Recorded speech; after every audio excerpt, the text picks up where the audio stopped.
अस्सलाम वालेकुम। जैसा कि मैंने आपसे कहा था कि मैं कुछ सरगर्मियाँ आप लोगों के साथ यहाँ पर बांटूंगी और बताऊंगी कि किस तरह बच्चों को उर्दू लिखने पढ़ने में हम आसानी से सिखा सकते हैं।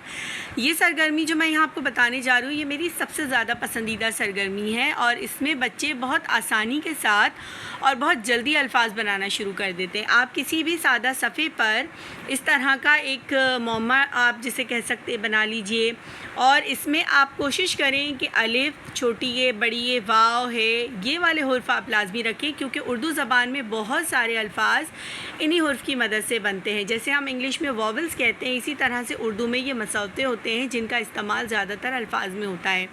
इसके अलावा जो बाकी अल्फाज हैं, जैसे ये जीम हो गया या काफ हो गया या बे हो गया, आप इनको तब्दील कर सकते हैं। आप जब चाहें इन अल्फाज को बदल बदल के दूसरे अल्फाज भी बना सकते हैं। आप बच्चे को ये दें और उनसे कहें किसी भी सफ़े पर इसको बना लीजिए या टाइप करके इसका प्रिंट भी आप निकाल सकते हैं और आप बच्चे से कहें कि इन्हीं हुरूफ की मदद से वो दो हुर्फ़ी जितने ये यहाँ पर नज़र आ रहे हैं हुरूफ ताजी, इन्हीं की मदद से दो हुर्फ़ी, तीन हरफ़ी या चार हुर्फ़ी अल्फाज बनाएं और उन्हें आप वक्त भी दे सकते हैं कि 5 मिनट के वक्त में जितने बना सकते बनाएं, या आप तादाद भी दे सकते हैं कि 10 अल्फाज बना लीजिए, 5 बना लीजिए।